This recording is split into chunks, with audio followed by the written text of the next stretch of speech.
Hi everybody, welcome to Muttering with Mule. Today I'm here wearing the tightest fucking t-shirt that I've ever had from Loot Crate.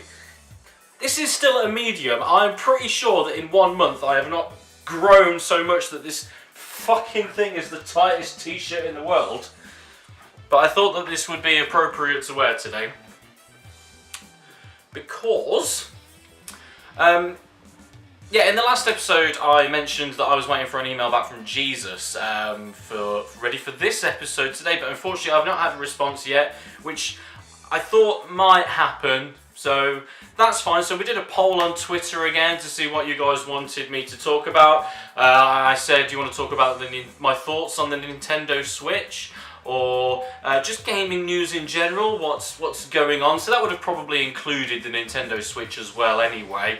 And I went to go and see Silence the other day. We've not done any movie stuff for a while. I know we did Blade Runner a couple of weeks ago, but I haven't done any like reviews for a while for new movies. So I thought we could do that, or just like anything else that you kind of wanted to suggest.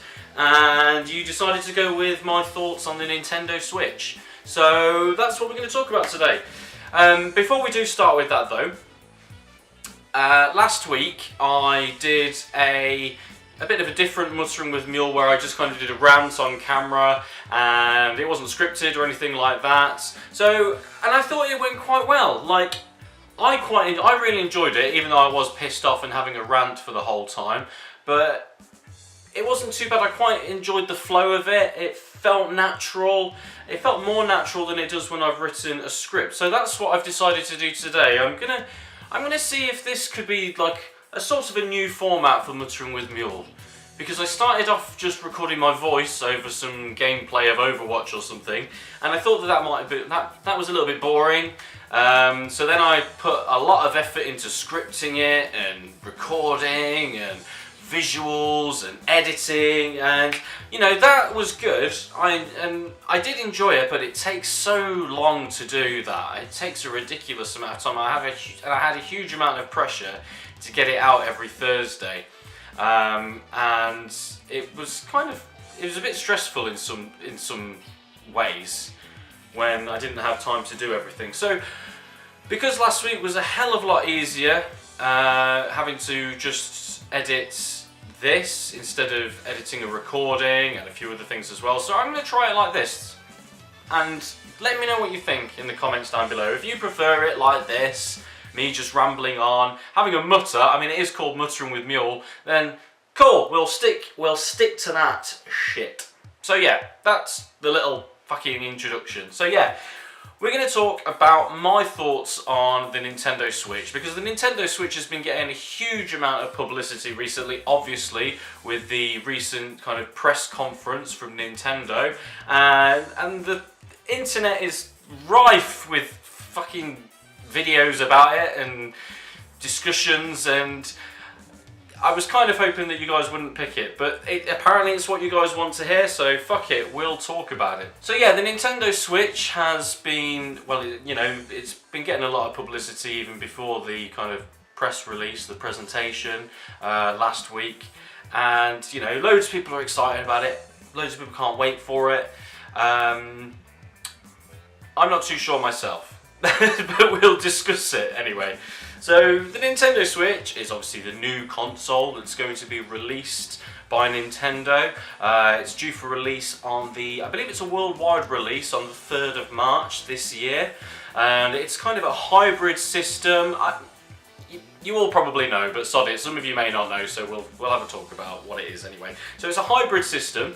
So it mixes like your average like home console device that you would play on a TV, and yeah, mixes it up with a handheld device like a Nintendo DS or a PS Vita or whatever. And you can seamlessly switch between these different modes through the use of a dock that you can have kind of plugged into your TV. So you can have it sat there playing it, and then if you want to play it on the TV, you can just slot it in and slide the controllers off, and away you go. But the reason it's different is because you can do like local multiplayer on it on the little screen. And that's quite cool, you know. That, I think that's kind of what sets it against the rest. Because I'm not sure why PlayStation didn't incorporate this with the PS Vita. I did have a PS Vita, I don't anymore, but I really liked the PS Vita. And I love the fact that you had remote play on it, so that you could play the PlayStation, like your PS4 games, on your Vita through remote play. I thought that was fantastic. The only thing that was slightly annoying is it would have been great if you could have done it the other way around. Like you could have streamed your PS Vita games onto your PlayStation 4, and you couldn't do that. And that's basically what the Switch does, is that you can kind of do both. So even though people are kind of thinking that this is kind of a really innovative idea, I don't think it's really that innovative, and I think that PlayStation could have quite easily have incorporated that into the PlayStation Vita and the PS4. I'm really not sure why they didn't do that in the first place. But yeah, that's a good thing about the Switch, is that you can do that. So the Switch basically has the screen, like the handheld version has the screen, and then it has the controller on the side. It has like 2 analog sticks and 2 sets of buttons, and these act as like the main controller when you're playing it handheld, and then when you're playing it on like a main screen you can slide them off, and then you've got like a joypack sort of thing that you can slide them both onto, and it becomes more like a normal controller. But what you can also do is you can turn it into essentially 2 controllers. Once it's split into 2, you only have 1 analog stick on each, so I'm not sure how they're going to incorporate that into all of their games. That must mean that a lot of their games only requires the use of one analog stick. But then you can, so yeah, you can give it to somebody else, and you can play 2-player games on either the little screen or the big screen. I'm assuming that you can get additional controllers for the system if you want to play it like properly with like the Pro controller. I know that there is a special controller that you can get that's like a professional controller, but that retails at 65 quid. 65 quid for a controller, and I don't really think there's anything special about this controller that sets it out any differently to like the PlayStation DualShock or just a normal like Xbox One controller. Apparently there's like a HD rumble on it. I don't know how that's any different to normal rumble. And does anybody really give a shit about rumble? Not really. I mean, rumble is sort of a thing that you get as standard now on a controller. I mean, I think it was the N64 that originally had the rumble feature with the rumble pack that you put into it. So it's old technology, and nobody. I think if you didn't have it, you may notice it. But whatever HD rumble is, I don't think that's really going to make much of a difference, if I'm going to be honest. But apparently that warrants a £65 price tag.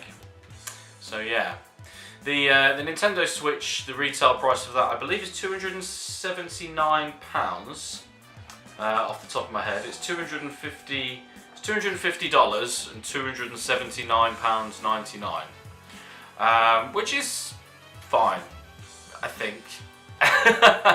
Yeah, no, that's a fairly. I think that's a really good price. It's less than £300.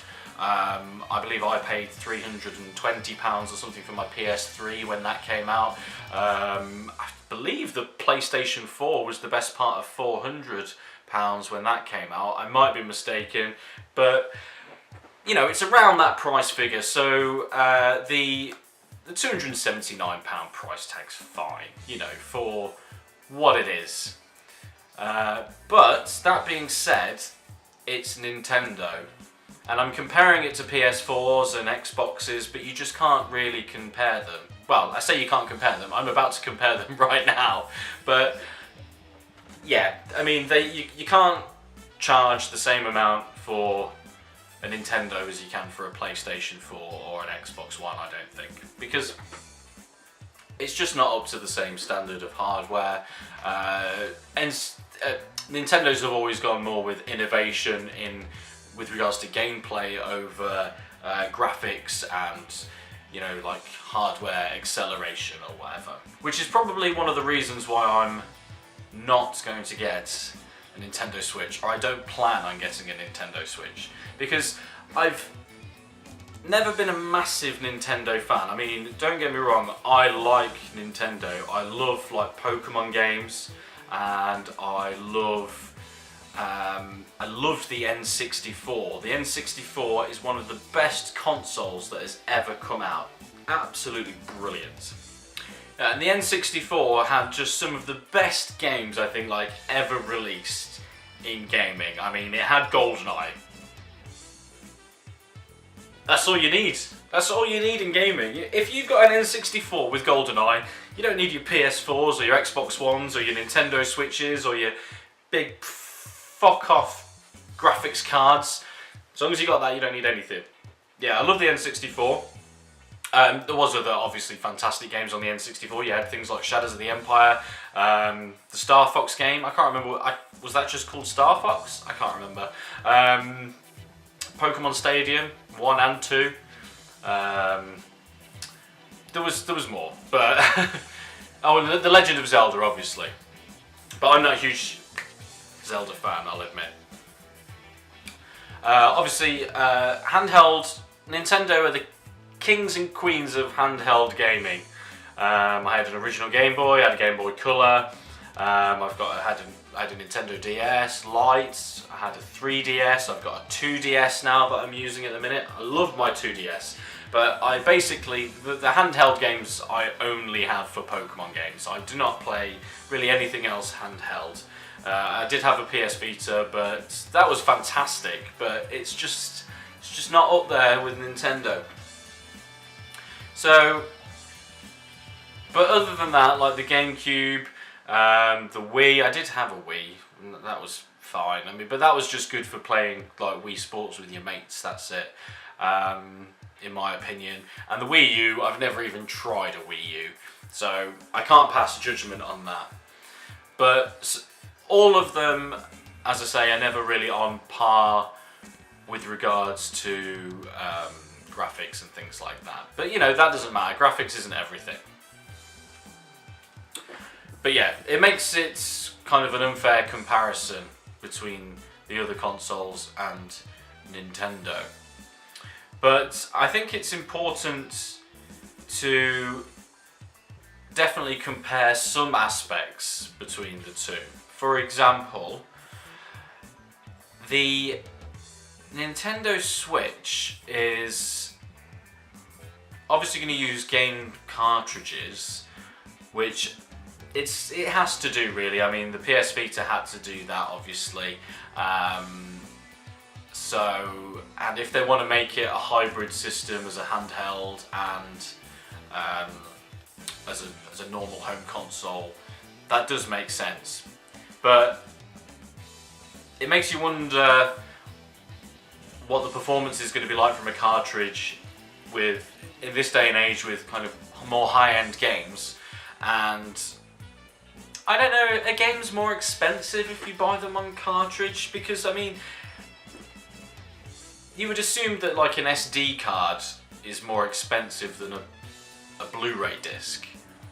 So I'm not sure if there's going to be much of a difference, but I would assume that games may be more expensive on the Switch than they are on like the PlayStation and the Xbox.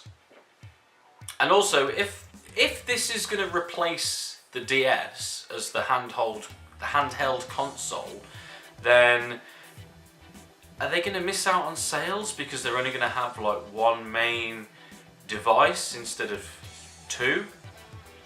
So are they going to have to up the prices of the games to make up for the loss of having those two markets? I don't know. That's just speculation on that. But another thing to consider, of course, is the performance of the Nintendo Switch, because I believe the Nintendo Switch, it doesn't have like an internal hard drive like an Xbox or a PlayStation, which of course again makes sense because it is a handheld device also.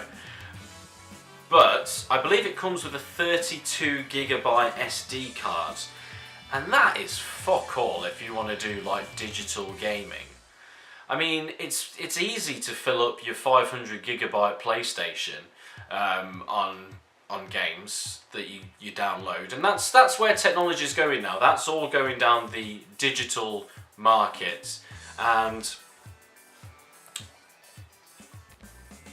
you know, what game are you going to get? Any games that are like less than 32 gig, like decent, like big games? Because obviously Zelda is their kind of main launch title. I'm going to assume that that game, if you were to download it, would practically fill up a whole 32 gigabyte SD card. And I know you can get SD cards with more space, but they're quite expensive, so that's going to bump the price up even further. I'm not convinced by that. I mean, they could have given you something like 50 gig or something like that, and even that's not much, but what do I know? What else did I want to talk about? Oh, of course, Nintendo are going down the same route as PlayStation and Xbox did with their kind of online subscription service. So obviously with PlayStation, obviously with Xbox you've got Xbox Live, PlayStation you've got PlayStation Plus, and then you'll have whatever Nintendo is going to do. I believe for the first year, or to the end of 2017 or something, they're going to be doing the service for free. And then after that, it's going to be paid like PlayStation Plus and Xbox. But the issue with that is that you need more than just being able to play online to warrant these subscription services. I'm not too sure what you get with Xbox, but obviously with PlayStation you get the monthly games, and you get exclusive discounts on the PlayStation Store. And you're supposed to be able to sign up for beta access and stuff like that, but I've never done anything like that. I'm not even sure if they still do it. But at least with PlayStation Plus, which I do subscribe to, as long as you're subscribing to PlayStation Plus, you still get access to all of the games that you've previously added to your library that was free. Whereas Nintendo have decided to go down the route of you get like virtual console games, like NES games, for a set period of time.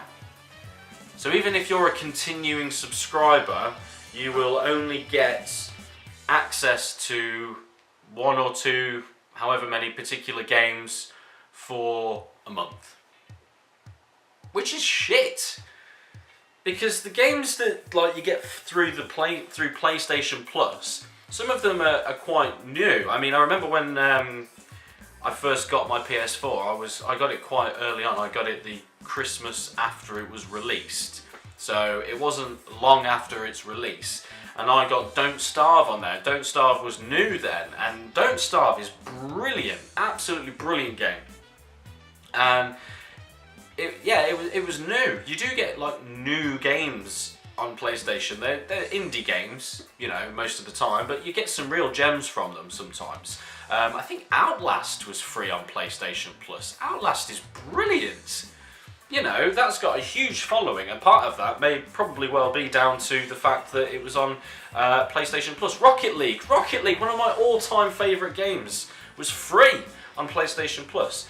And I've always had access to it because I've always subscribed. But Nintendo are going down the route of, you get old games, which we've basically already gotten all of the revenue that we need from them, and you only get them for a set amount of time. That is shit. That is really shit. I don't know how much they're going to charge. I'm not even sure if we've had anything about how much it's going to charge. How much they're going to charge, sorry. I don't think so. But that's shit. That's definitely the shittest part of the Nintendo Switch. Yeah. I don't think it's that innovative. I think that PlayStation could quite easily have done what Nintendo did. It wouldn't have been a seamless transition as it is with the Nintendo Switch between home and handheld gaming, but it's not that innovative.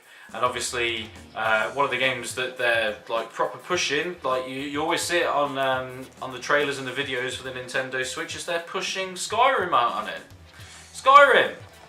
They're pushing Skyrim. They're like using that as a selling point for the console. Skyrim. Handheld version of Skyrim. A game that's been out for 6 years, more or less, I believe. Let's check. November 2011. Okay, so just over 5 years. So it just boggles the mind. I'm surprised that you can't get Skyrim on the Vita, but obviously the Vita's not being really supported anymore. But I mean, I don't know how much memory that takes up. So that might be why we've never had it on the Vita. But it's not that impressive having Skyrim on a console. It's really not. It was on. I mean, it was on the PS3 for crying out loud. I mean, I know that this is going to be like the remastered version, the special edition version, or whatever you want to call it. But it's still not that impressive. I don't know. I know a lot of people are excited about the Nintendo Switch, and I do completely get that. I think that if they do bring out a Pokemon game on it, then that would sell so much. I tell you what, if a Pokemon game came out on it, there's a possibility that might sway me and I would buy it, because I absolutely love Pokemon. Zelda looks great on it. I think they've got Splatoon on it, haven't they? But again, I know Splatoon's very popular. I've not played it, but I've seen videos of it and I know why people like it. It looks really good. But again, is that a selling point? There's not many launch titles out on the Nintendo Switch, so again, I'm not convinced yet, but once the Nintendo Switch comes out, I will definitely take a look at it. I know some of my fellow YouTubers will definitely be purchasing it, so I shall definitely hop on round to theirs and try it out. But yeah, that's my little ramble about Nintendo Switch. Yeah, I hope you enjoyed it. Tell me what you think about this kind of format that I'm doing now, where I am just kind of talking in front of a camera and just saying whatever shit comes to my mind. If you prefer this to when I'm doing scripted stuff and recording it, then please let me know. This is easier for me, but primarily I want to entertain you guys. So yeah, let me know what you think. Let me know what you think about the Nintendo Switch in the comments as well. So thanks for watching. One thing I do want to mention as well is anybody that watches Muttering with Mule will know that I'm part of a collaboration channel called Daydreamer Gaming, which I shall leave a link to down in the description below. We are currently doing a giveaway for the release of Resident Evil 7. You have until Sunday, hold on, what date is it? I believe the winner will be announced on Sunday the 29th. So if you go over to Daydreamer Gaming, subscribe, follow us on Twitter, and if you leave some comments in our streams this week, then your name will be put into a hat to win a physical copy of Resident Evil 7 on the PlayStation 4, and that will get posted out to you. So be sure to check that out and check out Daydreamer Gaming. In the future, I think I'm going to be doing a giveaway soon as well. So if you're interested in that, and if you're interested in watching my future Muttering with Mule episodes, they come out every Thursday, and I also bring out other various content throughout the week as well. So yeah, if you're interested in that, please hit that subscribe button and stay tuned for some more lovely videos. Thanks so much for watching, guys. I've been Gaming Mule, and I'll speak to you all again very, very soon. Bye-bye!